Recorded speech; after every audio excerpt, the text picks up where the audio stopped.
देवकीचा 8वा पुत्र वाचला त्यावेळेस कंसाला मरणाची भीती अंतःकरणामध्ये होती कंसाच्या, आणि त्याने एक सभा भरवली आणि सभेमध्ये सांगितलं की बाबा जो कोणी कृष्णाचा वध करेल,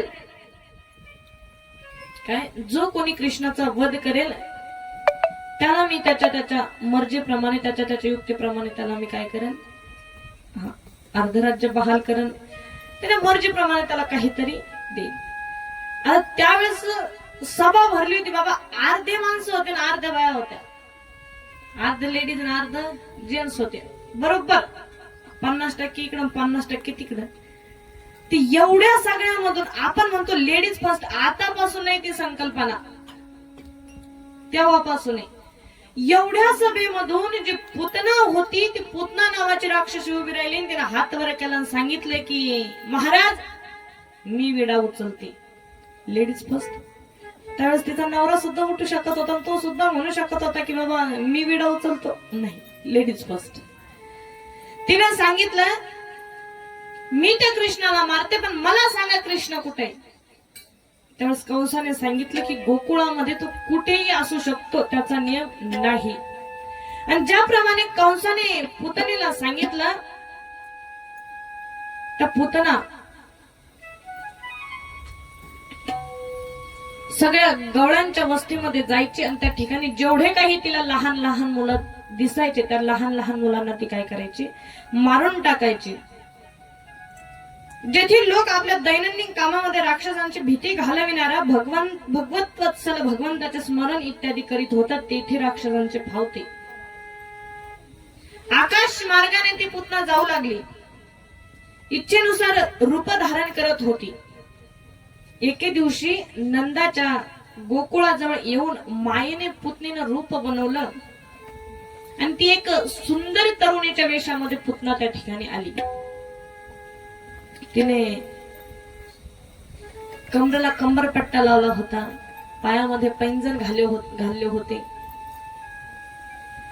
पैठणचा बनारसी शालो तिने नेसला होता, गळ्यात केसामध्ये मोगऱ्याचा गजरा माळला होता. सुंदर असं रूप त्या पुतणेचं. राक्षसीन होती तरी तिनं एका सुंदर लावण्यवती तरुणी स्त्रीचा तिने वेश केला. ज्या प्रकारे एखादी सुहासिनी बाईने नटावं त्या ठिकाणी पुतणीने तसं रूप धारण केलं होतं.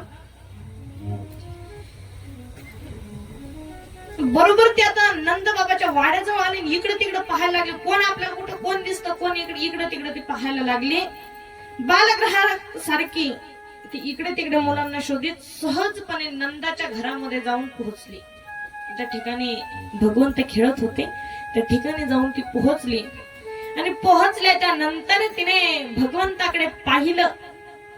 पाळण्यामध्ये भगवंत झोपले होते. तिची दृष्टी भगवंतावर पडल्या पडल्या भगवंताने डोळे लावून घेतले. त्यामागे अनेक कारण भागवतामध्ये सांगितले की भगवंताच्या एका डोळ्यामध्ये चंद्र असतो आणि एका डोळ्यामध्ये सूर्य असतो. पण त्या चंद्राला आणि सूर्याला वाटले की ही राक्षसीन आपल्या भगवंताला मारण्यासाठी आली, हिच्याकडे पाहायचं नाही, हिचं रूप सुद्धा त्यात वेस परमात्म्याचे डोळे मिटले गेले. पण पुतना ही जी उद्देशाने आली होती की मी याला विष पाहिजे, काय अगोदर स्तनपान करेन आणि नंतर माझ्या स्तनामध्ये जेवढं काही विष भरलं तेवढं विष याला पाहिजे. पुतना ह्या उद्देशाने आली. त्यानंतर परमात्म्याने पाहिलं आणि मला सांगा बाळाला स्तनपान कोण करू शकतं? त्याची आईच फक्त, दुसरी बाई करू शकते का? नाही. म्हणजे स्तनपान करते ती आई. मग आता भगवंत पाळण्यामध्ये झोपलेले होते, पण भगवंताने पाहिलं की जरी ही मारण्याच्या हेतूने आली असेल पण देखावा कशाचा करते? वात्सल्याचा, मायेचा देखावा करते. मग हिच्याकडे आपण दृष्ट नजरेने पाहायचं नाही. आपण जर हिच्याकडे पाहिलं तर हिचं सगळं कुंडली आपल्या समोर उघडी पडते. हिनं काय काय कारनामे केले, काय काय पुढे करणार आहे. त्यामुळे भगवंतांनी त्या ठिकाणी डोळे लावून घेतले. पुतणेनं पाहिलं की भगवंत पाळण्यामध्ये झोपलेले. तेवढ्यात यशोदा मैया त्या ठिकाणी आल्यानं सांगा विचारायला लागले की बाई तू कोण आहे? तिने सांगितलं बायांचे शब्द. असंच राहतं म्हणे, मग लग्न झालं की बाया विसरून जात्या, बहिणीला विसरत्या, भावाला विसरत्या, माहेराला विसरत्या. यशोदा माया म्हणले की अगं मी खरंच नाही ओळखलं का, मला सांग नेमकं तू कोण आहे. तिनं सांगितलं की हे बघ, मी तुझी चुलत बहीण आहे, पण तू जन्माला यायच्या अगोदर माझं लग्न होऊन मी सासरी गेले, त्यामुळे तुझा माझा काही परिचय झाला नाही. पण आता मला कळलं की तुला मुलगा झाला म्हणून तुझा मुलगा पाहण्यासाठी मी आले. यशोदा मैयाने सांगितलं ठीक आहे, कुठे म्हणे बाळ. मैयाने सांगितलं नेमकीच आंघोळ घातली, बाळाला झोपी घातली. आता परमात्म्यानं पाळण्यातून विचार केला, म्हणे किती भोळी आई म्हणे आपली, किती भोळी आई. आपलं पहिलंच गिराईक, बहुनीचंच गिराईक वाटी लावून देते ना.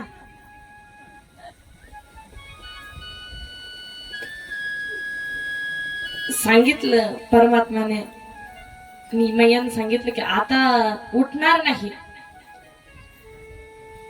आता कान्हा उठणार नाही, आता आपलं बाळ उठणार नाही, कारण नेमकं झोपलं ते त्याला झोपू दे, विश्रांती घेऊ दे. दिवसभर एवढं परेशान करतं की ना केलं काही केलं ते झोपत नाही.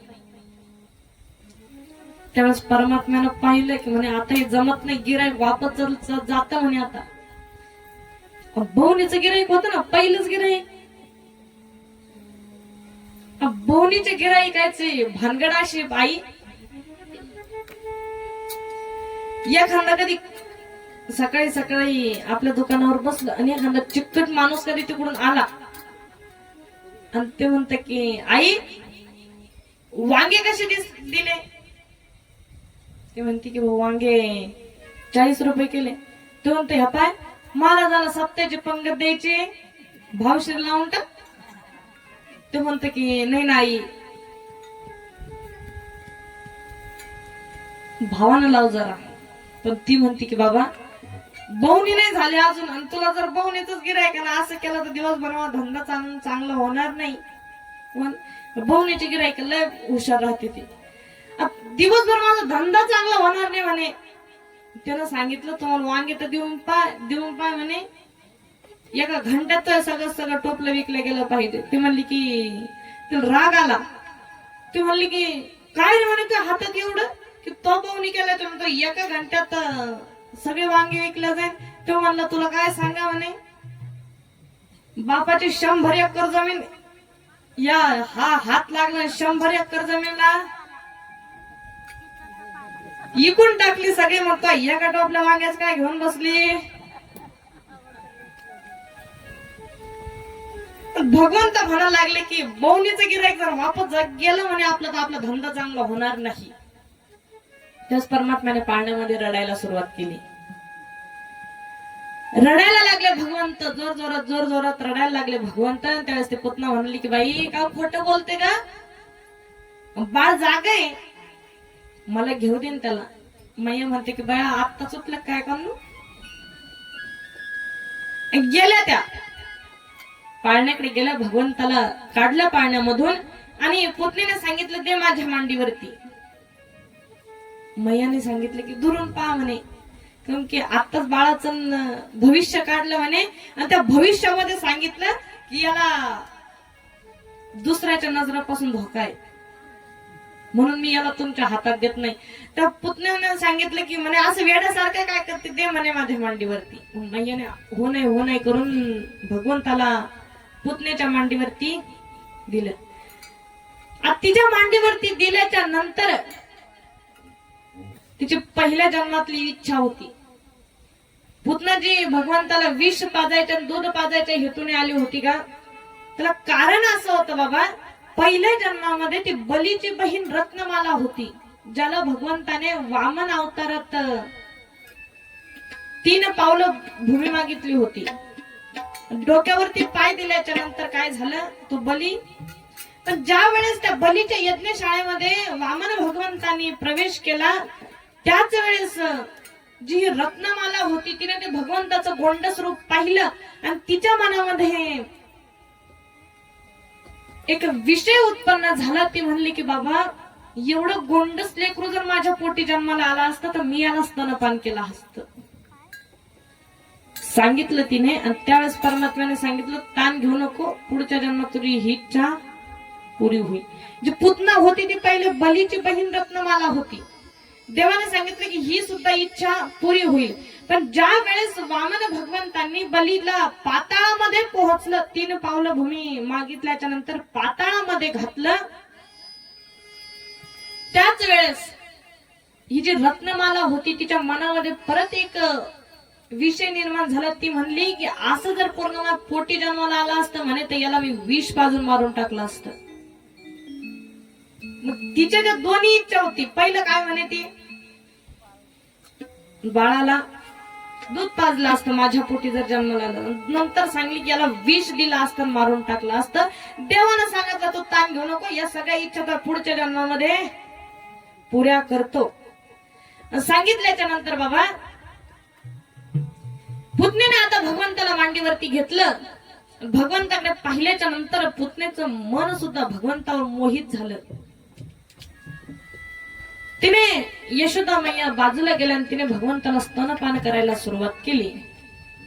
आता घरी पाहुणे आल्याच्या नंतर चहा पाणी घ्यायला, पाणी घ्यावे, चहा घ्यावे, हे नाही घेतलं ती घ्यावे, ते नाही घेतलं ते घ्यावे. हा, मग आता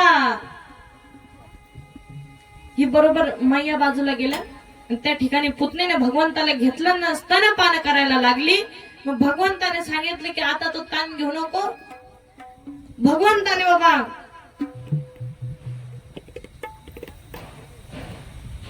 तिचं दूध प्राशन केलं, दुग्ध प्राशन केलं. पण त्या दुधासोबत सोबत तिथं जेवढं स्तनामध्ये विष भरून आणलं होतं ते सगळं विष सुद्धा प्राशन केलं.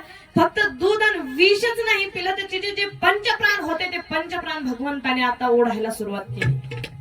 पंचप्राण भगवंत ओढायला लागले. त्यावेळेस पुतना आवाज करायला लागली, वाचवा वाचवा वाचवा, कृष्णा सोड, कान्हा सोड, कृष्णा सोड, कान्हा सोड. ते पुतना घायावाया करायला लागली. त्यावेळेस देवाने सांगितले, हे बघ आपलं ब्रीदच आहे, आपला नियमच आहे. पहिलं तर आपण कोणाला धरत नाही, पहिलं कोणाला धरत नाही, एकदा धरलं की सोडत नाही, आपला नियमाचे म्हणे तो. आता काहीही केलं तरी सोडणार नाही. आणि भगवंताने पुतण्याचे पंचप्राण ओढायला सुरुवात केली. त्याच वेळेस ती पुतना गह्यावया करायला लागली आणि ती तिच्या मूळ रूपामध्ये आली. पुतना मूळ रूपामध्ये आल्याच्या नंतर बाजूला ती उडत गेली. जंगलामधून जात असताना त्या ठिकाणी विष पंचप्राण ओढल्याच्यामुळे पुतण्याला काय झालं, आसक्ती निर्माण झाली. म्हणजे ती अशक्तपणा तिला जाणवायला लागला. आणि त्याच वेळेस बाबा पुतना त्या ठिकाणी गतप्राण झाली. काय, पुतना गतप्राण झाली. मैयाने पाहिलं की एक क्रूर राक्षसनी आली आणि त्या राक्षसनीने भगवंताला आपल्या कान्हाला उचलून नेलं. आता कृष्ण कुठे, कृष्ण कुठे म्हणून सगळ्या गवळणी तिच्या दिशेने धावायला लागल्या सर्वजण. आणि नंद बाबा हे कंसाचा कर देण्यासाठी गेले होते. त्यावेळेस सर्व लोक इकडे तिकडे धावायला लागले, सगळ्या गवळणी धावायला लागल्या. आणि त्याच वेळेस लय उशीर केला आज, अरे देवा, धावायला लागली. ती धावत असताना सगळ्या बाया इकडे तिकडे धावायला लागल्या. म्हणे की आता कृष्ण कुठे गेला असेल, कृष्ण कुठे गेला असेल, कृष्ण कुठे गेला असेल. पाहिले एक अफाट स्वरूपाची एक राक्षसनी त्या ठिकाणी खाली गतप्राण झाली आणि तिच्या छातीवरती भगवंत बसले होते. पाहिलं विशाल रूप होतं बाबा तिचं, विशाल रूप होतं. तिच्या शरीरावरती परमात्मा एवढेच दिसत होते, एवढेच दिसत होते. यांनी पाहिले की कृष्ण वरती स्तनपान करतोय, वरती तिचं दूध प्राशन करतोय. गवळणी सांगायला लागले की कृष्णाला काढा. बाबा तिच्या अंगावरती चढण्यासाठी याने एक शिडी घेतली. एवढ्या अफाट रूपाच्या अंगावर चढणं कसं शक्य होतं. यांनी एक शिडी घेतली आणि ती शिडी त्या पुतण्याच्या अंगावरती लावली आणि ते शिडी वाटे ते चढले आणि भगवंतानं तिच्यापासून तिच्याजवळ उचललं आणि खाली मैयाच्या हातामध्ये आणून दिलं. पण आता काही वेळाच्या नंतर नंद बाबा वापस आले. नंद बाबाने पाहिलं की एक विशाल स्वरूपाची एक राक्षसनी या ठिकाणी पडलेली, गतप्राण झालेली. काय झालं असेल नेमकं त्या ठिकाणी नंद बाबा घरी आले आणि विचारायला लागले. पण सगळ्या माणसांनी काय केलं, आ बाबा एवढं प्रेत जाळायचं म्हणल्यावर त्याला चिता केवढी लागली असती. पुऱ्या गावातले झाडं जरी तोडून तिथं रचले असते तरी शक्य होतं ते नाही. बरं इकडून तिकडून चिता रस्ता गेले असते, पण तिला उचलायचं कोण होतं आणि ठेवायचं कोण होतं वरती, तेव्हा ती मोठी भानगड होती ना. मग आता पुतना गतप्राण झालेली होती. मग यांना विचार आला की आता पुतण्याचं अग्नी दहन तर करायचं, मग करायचं कसं. मग यांनी हातामध्ये कोयते घेतले, भाले घेतले आणि त्या ठिकाणी पुतणेचं काय पुतणेचे तुकडे तुकडे केले. आणि पुतणेचे तुकडे तुकडे केल्याच्या नंतर बाबा त्याचा अंत्यसंस्कार केला. एक चिता रचवली त्या ठिकाणी पुतणेचे अंत्यसंस्कार केलं. बाबा भगवंताने ज्या वेळेस तिचे पंचप्राण ओढले, तिच्या स्तनातलं दूध ओढलं, विष ओढलं, त्यावेळेस फक्त भगवंताने दूध, विष आणि पंचप्राणास नाही ओढले, तर त्या ठिकाणी परमात्म्याने तिने जेवढे काही पाप केले होते ते पाप सुद्धा भगवंताने ओढून घेतले. पुतणेचा अंत्यसंस्कार झाला, पण त्यातून जो धूर निघायला लागला, कस्तुरीचा जसा वास येतो बाबा, चांगली सेंटेड अगरबत्ती, कस्तुरीचा, उदाचा, धुपाचा ज्या प्रकारे वास येत असतो तसा त्या पुतणेच्या चितेमधून वास यायला लागला. आणि माझ्या दयाळू परमात्म्याने, भक्तवत्सल परमात्म्याने त्या ठिकाणी पुतणेचा उद्धार केला, पुतणेला मुक्ती दिली. की बाबा किती दयाळू आहे परमात्मा. त्याला माईची उपमा सुद्धा आपण देऊ शकत नाही, बापाची उपमा सुद्धा आपण